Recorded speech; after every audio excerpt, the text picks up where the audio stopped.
तो आज हम प्रभु के जिस विषय के ऊपर हम बात कर रहे थे, हमने रखा था कि what is the kingdom of God, प्रभु का राज्य क्या है। देखिए, हम जब विश्वासी लोग हैं, हम प्रभु के राज्य को तब तक नहीं समझ सकते जब तक हम यीशु मसीह को अपना उद्धार करता प्रभु है ये बात भली भांति समझ नहीं पाते हैं। हम किंगडम को समझ नहीं पाएंगे, हम राज्य को समझ नहीं पाएंगे ये कैसे काम करता है। और जब तक हम यीशु को अपना प्रभु उद्धार करता प्रभु के रूप में समझ नहीं पाते हैं, बेहतर ढंग से जान नहीं पाते हैं। जब हम उसे जान लेते हैं, जब हम उसे पहचान लेते हैं, और तभी जाकर हम उसे राज्यों को भी समझ पाएंगे। हालेलुया। हमारा कितना बड़ा उद्धार हुआ है, यीशु ने मेरे लिए क्या बड़ा काम किया है, ये जब तक हमें इसका प्रकाशन नहीं मिलता है, जब तक हम इसकी समझ नहीं आती है बेहतर अच्छे ढंग से, हम किंगडम की बातों को जान नहीं पहचाएंगे। वो रेवलेशन आपके पास तब तक नहीं आएगा जब तक ये पहला रेवलेशन, पहला प्रकाशन आपके पास आ नहीं जाता है। हम सब लोग जानते हैं कि यीशु मसीह हमारे क्रूस पे मरा, वो मरे हुए में से जी उठा।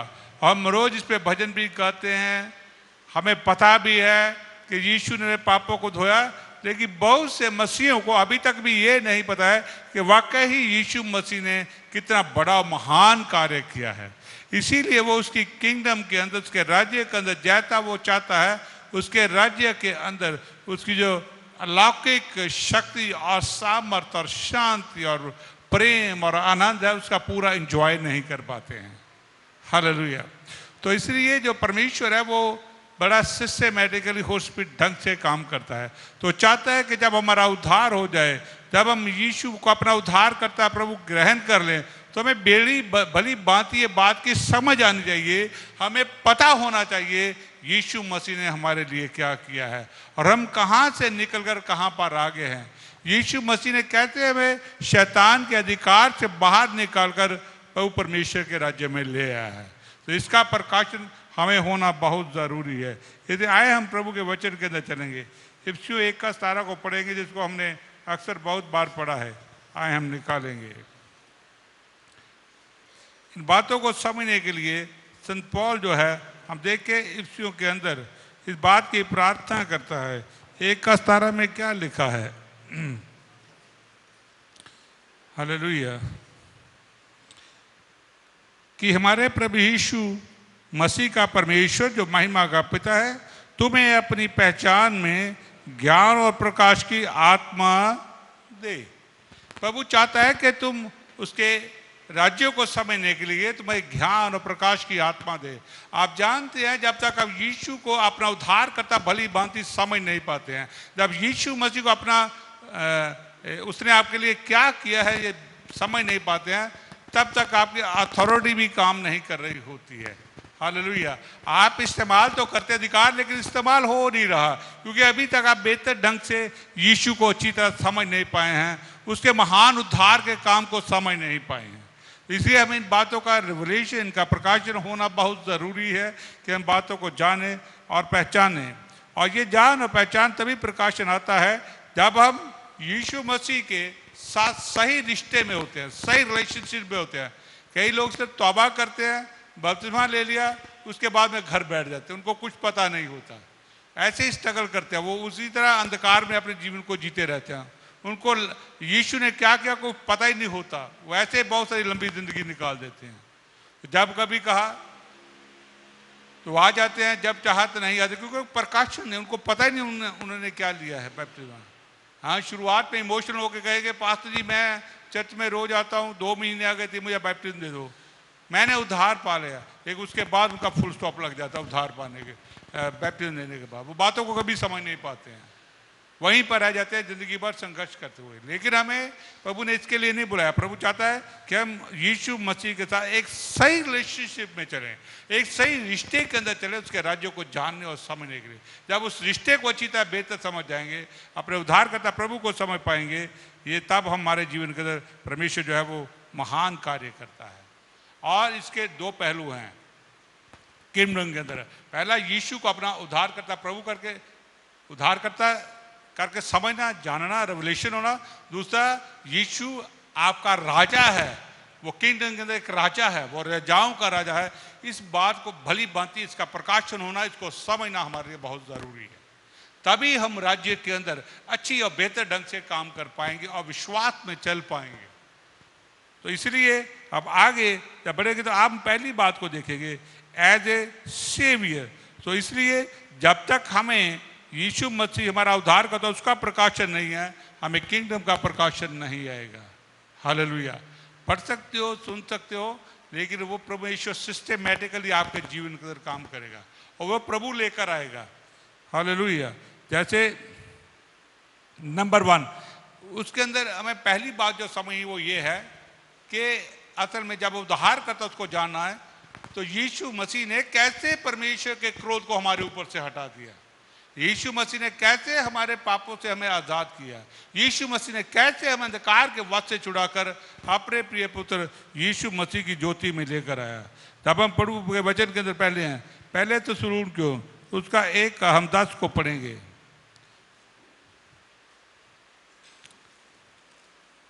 मेरे साथ निकालेंगे। पहले तो सुरूर क्यों 1:10 मैं आपके साथ पढ़ूंगा। वहां पर लिखा है, और उसके पुत्र के स्वर्ग पद से आने की बात ढोते रहो, जिसने उसको मरे हुए में से जिलाया, अर्थात यीशु को जो हमें आने वाले क्रोध से बचाता है। आपके पापों के लिए एक महान, जो आपके पापों का कर प्रभु आपके ऊपर क्रोधित था, वो गुस्से था, आप पे जजमेंट आने वाली थी, प्रभु आपके पापों का लेखा लेने वाले था। लेकिन यीशु मसीह ने उस सारी जजमेंट को, उस सारे आपके ऊपर जो आने वाला नया अपने ऊपर झेल लिया। आपके ऊपर जो क्रोध पड़ने वाला था उसको प्रभु यीशु मसीह ने अपने ऊपर ले लिया और आपको उससे छुड़ा दिया। जैसे कि रोमियो की पत्री 5:9 भी यही कहता है कि परमेश्वर ने अब अपना सारा जो क्रोध है यीशु मसीह के ऊपर डाल दिया। जब उसे डाल दिया तो अब हमारा उद्धार भी क्यों नहीं हो जाएगा। हालेलुया। तो हमें प्रभु ने, यीशु मसीह ने हमारे पापों का क्रोध खुद झेल लिया है, इसीलिए हम उस पर विश्वास करते हैं कि मुझे झेलना ना पड़े, मुझ पे जजमेंट ना आए, मेरे पापों के लिए मुझे इसका भुगतान ना करना पड़े। तो वी बिलीव इन जीसस, क्योंकि यीशु ने क्रूस के ऊपर वो सारा कुछ सह लिया और बर्दाश्त कर लिया है, इसलिए हम उस पर विश्वास और भरोसा रखते हैं। जब इसकी पत्री 5:9 पहले तो 5:9 में पढ़ते हैं, वहां पर इस तरह से लिखा है, क्योंकि परमेश्वर ने हमें क्रोध के लिए नहीं परंतु इसलिए ठहराया है कि हम अपने प्रभु यीशु मसीह के द्वारा उद्धार प्राप्त करें। हालेलुया। प्रभु ने इसलिए ठहराया है ताकि हम उद्धार को प्राप्त करें, उद्धार की ओर जाएं, अपने उद्धार को समझें, अपने उद्धार के लिए काम भी लगातार करते रहें। कुछ लोग को ये बात गलत फहमी होती है कि हमने जब यीशु पे विश्वास कर लिया तो हमारा उद्धार हो गया, अब हमें कुछ भी करने की जरूरत नहीं है, हम जैसे जीवन चाहे जिए, हम जैसे चाहे करें और जैसे चाहे हम आए और जैसे हम जाएं।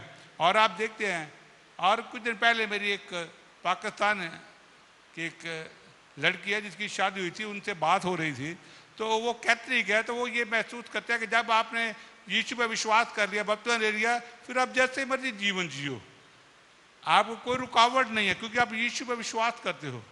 तो आप देखते हैं शैतान का कितना बड़ा झूठ उनके अंदर डाला हुआ है, लेकिन उसको मैंने रेक्टिफाई किया, उसको उसमें से निकाला। नहीं, आपको जो आपको उद्धार मिला उसके लिए काम भी करते हुए आगे बढ़ते जाना है, ताकि आप अपने उद्धार को आप भली भांति समझ पाओ, अपने उद्धार को भली भांति जान पाओ, ताकि आप अगले स्टेप में किंगडम के अंदर आओ जहां पर परमेश्वर के राज्य का आपके अधिकार, आपकी अथॉरिटी काम करे। हालेलुया। लेकिन वहां तक जाना पसंद नहीं करते, जाते नहीं है तो फिर हमारी अथॉरिटी भी काम नहीं करती। हम कहते हैं पास्टर जी हमारे ये प्रार्थना, बड़े देर की प्रार्थना कर रहे हैं लेकिन हमारा जवाब नहीं आया है, हमारा उत्तर नहीं आया है। कहाँ से आएगा? क्योंकि यीशु को अभी आपने बेहतर ढंग से और समझा ही नहीं, ये जाना ही नहीं है, वचन को ही नहीं पढ़ा, तो आगे कैसे करेंगे? इसलिए हमें अपने उद्धार के काम के लिए आगे बढ़ते चले जाना। क्रूस पर तो हो गया, पाप तो क्षमा हो गए, नया जीवन भी मिल गया, अब हमें दोबारा अपने जीवन के अंदर, आत्मिक जीवन के अंदर आगे बढ़ते चले जाना है अपने उद्धार को। और आपको प्रभु स्टेप बाय स्टेप जब विश्वास कर लेते हैं, जब आपका बैप्टिज्म होता है तब भी आपके जीवन कई आदतें होती हैं, कई हैबिट्स होती हैं, लोगों के साथ अविश्वास मिलना जुलना, उनके साथ बैठना, उनके जैसे काम करना, उनकी जैसी अपने आप को बढ़ाना, अपने आप को दिखाना। हम संसार की तरह सोचते हैं, संसार की तरह करते हैं, लेकिन वो आहिस्ता आहिस्ता जब यीशु मसीह की पहचान में बढ़ते हैं तो वो चीज़ें भी आपके जीवन से गायब होती चली जाती हैं, क्योंकि आप एक ऊंचे लेवल पे आना चाह रहे हैं। हालेलुया। और दूसरी बात हम देखते हैं, शैतान पावर। परमेश्वर ने शैतान की शक्ति को खत्म किया, नाश किया। जब हम पेट्रो काम उसका 26 का 18 को पढ़ते हैं तो वहाँ पर इस तरह से लिखा है। तो वो पहली बात है कि प्रभु ने जजमेंट से, जो हम पे न्याय आना हुआ, उससे निपटा। उसके बाद शैतान की ताकत से भी निपटा, उसकी सामर्थ को भी हमारे जीवन से खत्म कर दिया है, उसके प्रभाव को हमारे जीवन से खत्म कर दिया है, उसकी शक्ति को हमारे जीवन से नल एंड वाइड कर दिया है। और इसको बात को जानना और समझना बहुत जरूरी है। और 26 का 18 में इस तरह से लिखा है,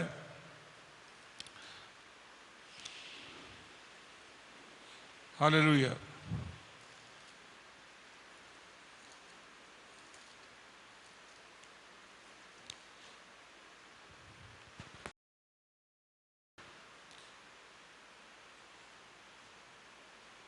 कि तू उनकी आंखें खोले कि वे अंधकार से ज्योति की ओर और शैतान के अधिकार से परमेश्वर की ओर फिरें, कि पापों की क्षमा और उन लोग के साथ जो मुझ पर विश्वास करने से पवित्र किए हैं मिरास पाए।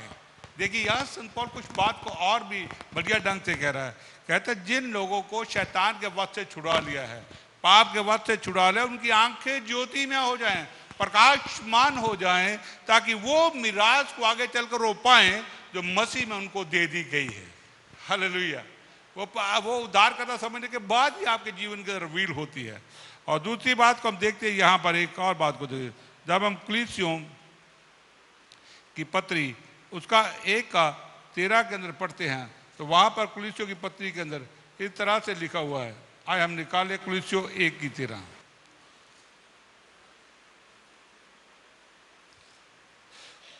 उसी ने हमें अंधकार के वश से छुड़ाकर अपने प्रिय पुत्र के राज्य में प्रवेश कराया। किसने? परमेश्वर ने। उसने अंधकार के वश से छुड़ा, शैतान की ताकत को नल एंड वाइड किया, हमारे जीवन से खत्म किया, उस राज्य का प्रभाव हमारे जीवन से खत्म कर दिया, अंधकार की शक्ति का प्रभाव हमारे जीवन से खत्म कर दिया, हमारे परिवार से खत्म कर दिया, और वहां से निकाल कर कहां ले आया? अपने प्रिय पुत्र यीशु मसीह के राज्य में। अब आपके जीवन में किसका प्रभाव है? आपके घर में किस राज्य का प्रभाव है? परमेश्वर के राज्य का प्रभाव है, पवित्र आत्मा की सामर्थ का प्रभाव है, परमेश्वर के राज्य का किन्नों की शांति का प्रभाव है आपके घर में और आपके जीवन के अंदर, क्योंकि आप शांति के राज्य में आ गए हैं, निकाल लिए गए हैं। तो ये बड़े उद्धार का काम जो है यीशु मसीह ने अपना उद्धार करता बंद कर दिया है। हालेलुया। और हमें नहीं तो उसके राज्य से कोई भी छुड़ा नहीं सकता है। आमीन। और हम देखते हैं दूसरी बात, आगे भी हम बढ़ेंगे, इब्रानियों 2:14 को पढ़ेंगे हम। आइए इब्रानियों 2:14, बस इसको मैं अब खत्म ही करने वाला हूँ, बहुत ज़्यादा लंबा नहीं करूँगा। वहाँ 2:14 में इस तरह से लिखा है, इसलिए जबकि लड़के मांस और लहू के भागी हैं तो वह आप भी उनके समान सहभागी हो गया, ताकि मौत के द्वारा उसे जिसे मौत पर शक्ति मिली थी अर्थात शैतान को निकम्मा कर दे। पर यीशु मसीह ने क्या किया? आपके जीवन से मौत की सामर्थ्य को भी निकम्मा कर दिया, खत्म कर दिया। अब मौत आपके जीवन के अंदर नहीं है, अब आपके अंदर जीवन है, अनंत काल का जीवन राज्य कर रहा है। तो इन बातों को जानना और समझना हमारे लिए बहुत ज़्यादा जरूरी है कि हमारा कितना बड़ा उद्धार हुआ है, यीशु मसीह ने हमारे कितना महान और बड़ा कार्य किया है। और तीसरा हमारे बारे में, तीसरी बात हम क्या जानते हैं, हम क्या समझते हैं। हम फिलिप्पियों की पत्री जब उसका 3:19 को पढ़ते हैं तो वहाँ पर इस तरह से लिखा है हमारे बारे में। हमने पहले परमेश्वर के काम को देखा, कैसे उसने हमारे ऊपर से क्रोध को हटाया, यीशु मसीह ने उद्धारकर्ता बनकर शैतान की ताकत को कैसे निकम्मा किया यीशु मसीह। अब तीसरी बात है हमारे जीवन में यीशु मसीह क्या कर रहा है, इस बात को जानना और समझना बहुत ज़रूरी है। हम जब उसकी 3:19 को पढ़ते हैं वहाँ पर इस तरह से लिखा है, उनका अंत विनाश है, उनका ईश्वर पेट है, वे अपनी लज्जा की बातों पर घमंड करते हैं और पृथ्वी की वस्तुओं पर मन लगाए रहते हैं। यहाँ पे उन बातों की बात हो रही है जो लोग छुड़ाए नहीं गए हैं, वो अभी भी संसार की बातों पे मन लगाए हैं, वो अभी भी संसार की चीज़ें उनको अच्छी लगती हैं, उनको संसार की बातें अच्छी लगती हैं। वहाँ के परिवार में, आपके दूर के रिश्तेदारों में हो सकते हैं, आपके पड़ोसी हो सकते हैं, यहाँ पर उनके बारे में ये बात की जा रही है। और लेकिन हमारा परमेश्वर ने उद्धार कर दिया, हमें वहाँ से छुटकारा दे दिया है। तो आप देखते हैं अब हम पर विनाश नहीं है। ये काम किसने किया? ये यीशु मसीह ने किया, हमारा उद्धारकर्ता बनकर हमें उस विनाश से बचा लिया, उस मृत्यु से बचा लिया है। हालेलुया। और जब हम पढ़ते हैं दूसरे कुरिन्थियों उसका 15:5 और तीतुस 3:3-6 और पहला 1:18, और पहला 1:18 को अंत में पढ़ूंगा, वहां लिखा है कि तुम्हारा जो पुराना निकम्मा चाल चलन था वो बहुमूल्य सोने चांदी के द्वारा उससे आपका छुटकारा नहीं हुआ, बल्कि मेमने के पवित्र और सामर्थी और बहुमूल्य कीमती लहू के द्वारा आपका छुटकारा हुआ। That was our parts. हमारा छुटकारा कितने महान बात है जो यीशु मसीह पवित्र लहू से हुआ है। ये धन दौलत से या पैसों से नहीं होता। इधर हमें अपनी बात को भी समझना है कि मैं कहाँ पर खड़ा हूँ, मेरा छुटकारा कैसे हुआ है। मैं ज्ञानवान, मेरी बुद्धि ने मुझे नहीं बचाया है, मेरी समय, मेरी दौलत, मेरे पैसे, मेरी स्टेटस, मैं कितना बड़ा समाज में ओहदा रखता हूँ, मैं कितना पढ़ा रखा हूँ, कितना पढ़ा लिखा हूँ, ये बातें हमारे जीवन के अंदर कोई मायने नहीं रखती। तब यीशु मसीह के बहुमूल्य लहू के द्वारा अब हमारा उद्धार हो चुका, उससे हमारा पूरा पूरा छुटकारा हो चुका है। और हम देखते हैं चाहे वो पुत्र भी थे था, तब भी हम सब के लिए वो एक अनंत काल के उद्धार का कारण बन गया। वो पुत्र होते हुए भी इस दुनिया में आया और हम सबको छुटकारे के लिए वो अनंत काल का हमारा उद्धार करता बनकर पिता के दाहिनी और बैठा हुआ है। He is seated with there।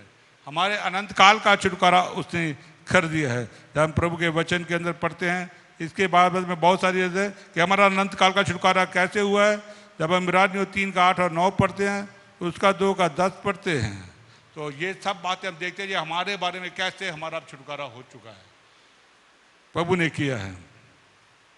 दूसरी बात है, जब आप यहाँ से आप रिवलेशन और प्रकाशन प्राप्त करना चाहते हो और आप यीशु मसीह को अपना सही उद्धार करता समझ लेते हो, आपकी अंडरस्टैंडिंग अच्छी हो जाती है, आपकी अंडरस्टैंडिंग समझ अच्छी हो जाती है और आपको ये रिवलेशन, आपको अच्छा प्रकाशन मिल जाता है, तब आप अगले लेवल पे चले जाते हो। वहां पर परमेश्वर आपको अपने किंगडम के अंदर एंटर करवाता है, जहां पर आपकी अथॉरिटी काम करती है। और वहां जब करते एक बड़ा रेवलेशन, एक बड़े प्रकाशन के द्वारा आपके जीवन के अंदर ट्रांसफॉर्मेशन आता है, एक बड़ा चेंज आपके अंदर आता है। That is the second step. और यू है आपने प्रभु के राज्य को अंदर कैसे रहना है और उसमें कैसे चलना है, ये बातें हमें तब पता चलती है जब इन बातों को बेहतर ढंग से जान लेते हैं। तो होली स्पिरिट हमें यहाँ से निकालकर अगले लेवल पर ले आता है, जब हम प्रभु के साथ साथ और पवित्र आत्मा की गवाही में विश्वास के जीवन में आगे बढ़ते चले जाते हैं। तो हम देखते हैं वहां पर जब एज ए लॉर्ड, और ये हमें प्रभु के राज्य में लेके आता है। तो ये जो हमें रिश्ता होता है प्रभु के साथ, ये हमें एक बहुत ही ऊंचे लेवल पे और समर्थित ढंग से आगे बढ़ाकर ले जाता है। और हम देखेंगे प्रभु के वचन कुलिस्सियों 2:6 को पढ़ेंगे। और भी बहुत आयता है, लेकिन मैं बहुत सारी आयतें नहीं बोलूंगा। अतः जैसे तुमने मसीह यीशु को प्रभु करके ग्रहण करे, देखिए प्रभु लॉर्ड, पहले सेवियर की बात हो रही है, अब Lord, the king of Kings, your Kings. अब आप राज्य के अंदर आ गए हैं। यहां पर वो बात हो रही, संत पौल वो बात कर रहा है जब एंटर कर जाते हैं। जैसे तुमने मसीह यीशु को प्रभु करके ग्रहण करे, वैसे ही उसमें चलते रहो, उसी में जड़ पकड़ते और बढ़ते जाओ, और जैसे तुम सिखाए गए वैसे विश्वास में दृढ़ होती जाओ और अधिकाधिक धन्यवाद करते चले जाओ। यहाँ पर वो एक स्टेज आ जाती है, वो लेवल आ जाता है जहाँ पर आप परमेश्वर को अधिकाधिक धन्यवाद करते हैं, उसकी तारीफ करते हैं। और यहाँ पर एक बात और आती है, यहाँ स्टेज पर आने के बाद आप क्या करते हैं, या बहुत सारी आते हैं जो मैं आपको बोल सकता हूँ जॉन 3:13 के अंदर, और कि तुम मुझे गुरु कहते हो और प्रभु कहते हो, मैं सच में वही तुम्हारा गुरु भी हूँ और तुम्हारा प्रभु भी हूँ। तो यहाँ हम यीशु मसीह को as a lord, as a king of kings हम देखते हैं कि राज्य के अंदर किंग कैसे काम करता है। वो रेवल्यूशन हमारे पास था, वो प्रकाशन आता है जब हमारे अंदर एक ट्रांसफॉर्मेशन आती है। और यहाँ पर हम क्या करते हैं, और हम प्रभु के राज्य के जो ज्योति का राज्य, वहाँ पर हम एंजॉय करना शुरू करते हैं। और जिस बात के लिए प्रभु ने हमें बुलाया है और यीशु मसीह में क्रिएट किया, नया कर रहा है अपने उद्धारकर्ता के द्वारा, यहाँ पर आकर हमें वो बातें समझ आना शुरू हो जाती हैं। हालेलुया। यह बातें वो रिवील होना शुरू हो जाती हैं, इस स्टेज पे आके ये बातें प्रकट होना शुरू हो जाती हैं। और हम वहाँ पर देखते हैं, हम वहाँ पर परमेश्वर के डोमिनियन को, परमेश्वर के राज्य को अपने जीवन के अंदर प्रभावशाली ढंग से कार्य करते हुए देखना शुरू कर देते हैं। और हमें ये जो किंगडम का प्रभाव है जब हमारे जीवन का रिवील होता है और यीशु एज ए प्रभु रिवील होता है, तो जो जितने भी पाप की आदत हमारे अंदर होती है, या छोटी मोटी गलतियां करने की आदत होती है, या बहुत सारी बातें गलतियां करते हैं, उनमें से ये हमें ऊपर उठा कर ले जाता है।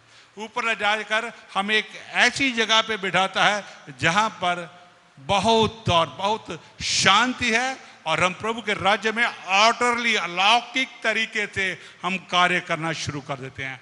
अलौकिक तरीके से हम विश्वास करना शुरू कर देते हैं। हम ऐसी स्टेज पे ले आते हैं। अब हमें दूसरे को देखकर चिढ़ नहीं होती, हम दूसरे की फालतू की बातें नहीं करते। कोई गलत भी कर रहा है तो हम उसके साथ कोई बहस नहीं करते हैं, बल्कि हम उसको समझाते हैं, हम उससे अपना प्रेम को दिखाते हैं। पहले ये कमियां होती हैं, जब गलती वो करता है तो हमें बुरा लगता है, हम और लोगों को बताते हैं, क्योंकि वहां भी हमारा उद्धारकर्ता की पहचान नहीं हुई होती। जब ये पहचान होती है, किंगडम के अंदर आ जाते हैं, आप लोगों को फिर क्या करते हैं, संभालना शुरू कर देते हैं, क्योंकि आप किंगडम के अंदर आ गए। जैसे यीशु मसीह कर रहा था, आपके अंदर वो डोमिनियन, वो प्रभु का राज्य जो है वो काम करना शुरू नजर आना शुरू हो जाता है। हालेलुया। आपकी लाइफ के अंदर क्योंकि बड़ा परमेश्वर ट्रांसफॉर्मेशन लेकर आया है। और ये हम जब बातें पढ़ते हैं, ये ऑर्डर आ जाता है, डिवाइन ऑर्डर आ जाता है, और शांति हमारे अंदर है। तो हम कलीसियों की पत्री इसका 2 का 9 और 10 को मैं पढ़ना चाहूंगा आपके सामने। क्योंकि उसने ईश्वर तत्व की सारी परिपूर्णता निसंदेह वास करती है, और तुम उसी में भरपूर हो गए हो जो सारी प्रधानता और अधिकार का शिरोमणि है। फिर हम उसमें भरपूर हो जाते हैं। फिर हम छोटी छोटी गलतियां दूसरे करते हैं, हम उस पर ध्यान नहीं देते, बल्कि हम उनके लिए प्रार्थना करते हैं, हम उनको आके लिफ्ट अप करते हैं। हाँ, वहाँ पे पवित्र आत्मा के फल वहाँ काम करना शुरू हो जाते हैं। लविंग एंड केयरिंग वो शुरू हो जाता है काम। हालेलुया। हम बैठ के दूसरे की चर्चा नहीं करते, बल्कि शांत आराम से बैठे रहते हैं। हमारी आंखें खुली रहती हैं, हमारे कान तो खुले रहते हैं, लेकिन तब हमारा मुंह बंद हो जाता है। हम फालतू की बातें नहीं करते जो पहले करते थे। हालेलुया। क्योंकि हम स्टेप बाय स्टेप अब आगे आ गए हैं, अगले लेवल के ऊपर आ गए हैं। हालेलुया। और यही नहीं, जब हम आगे बढ़ते हैं तो हम एक मॉडल फिर सिटीजन बन जाते हैं। यीशु मसीह ने हम पे प्रभु के राज्य के अंदर एक सिटीजन को कैसा होना चाहिए, ये प्रभु यीशु मसीह ने बहुत बेहतर और शानदार एग्जाम्पल दी है। और एक सिटीजन को कैसा होना चाहिए, तब हम ये नहीं कहते हैं कि मुझे स्टेज पे खड़े होना है, मुझे स्टेज पे ही जाके सबको दिखाना है कि मैं भी कुछ हूँ। नो नो नो, फिर आप सर्वेंट बन जाते हैं। हालेलुया। तब आप जाके सेवक बनते हैं। आमीन। हालेलुया। तब आपको ये जगह नहीं पसंद आएगी, तब आपको सबसे पीछे की जगह पसंद आएगी। हालेलुया। मैं वहां बैठूंगा। I will serve my lord, my loving God. क्योंकि यीशु मसीह इसके लिए बहुत बड़ी एग्जाम्पल बन गया है। हम देखते हैं कि चाहे यीशु मसीह राजाओं का प्रभु का प्रभु है, तब भी वो एक सेवक बन गया। और हम देखते हैं जब यूहन्ना 13 का 13 से 15, मत्ती 20 का 26 से 28, लूका का 22 का 27 में जब यीशु मसीह वहाँ पर अपने चेलों के साथ था, तो खाना खाने से पहले उसने अपने सारे चेलों पटका खोला और उन सबके पाँव को धोया। पाँव को धोकर पटके से उनके पाँव को साफ किया और उनको ये कहा, जैसे मैंने तुम्हारे साथ किया है, तुम सेवक हो, अब तुम सेवक बन गए हो। जैसे मैंने तुम्हारे किया है, तुम भी दूसरों की ऐसे ही करो। हालेलुया। तो जब आप प्रभु के किंगडम, प्रभु के राज्य के अंदर चले जाते हैं, फिर हम हम्बल और दीन हो जाते हैं, फिर हम सर्वेंट का रूप धारण कर जाते हैं। जैसे यीशु स्वर्ग की किंगडम को छोड़कर, उसके राज्य को, राजाओं के पदवी को छोड़कर जमीन पर आ गया और सर्वेंट का रूप धारण करके हमारे लिए एक एग्जाम्पल रख गया है, हम उसी एग्जाम्पल को फिर फॉलो करते हैं and we become the servant of the God. और तब हमारे जीवन के अंदर अथॉरिटी, अधिकार सब किंगडम में अंदर काम करना शुरू हो जाते हैं। Hallelujah, because we are in the kingdom. Hallelujah. तो मेरे प्रियो, ये इस तरह से प्रभु के राज्य के अंदर परमेश्वर कार्य करता है। और आपको इन बातों को बेहतर ढंग से और भी जानना समझना जरूरी है कि मैं परमेश्वर के अंदर, राज्य के अंदर डोमिनियन करना चाहता हूँ। यदि डोमिनियन करना चाहते हैं तो आपको पवित्र आत्मा को फॉलो करना होगा, होली स्पिरिट की गाइडेंस को समझना होगा, वचन को बेहतर ढंग से और भी जानना और समझना होगा। तब आप एक इफेक्टिव और प्रभावशाली उसके राज्य में काम करने वाले बन जाएंगे। हालेलुया। सो प्रभु आपको बहुत बहुत आशीष करे। God bless you all. Thank you very much.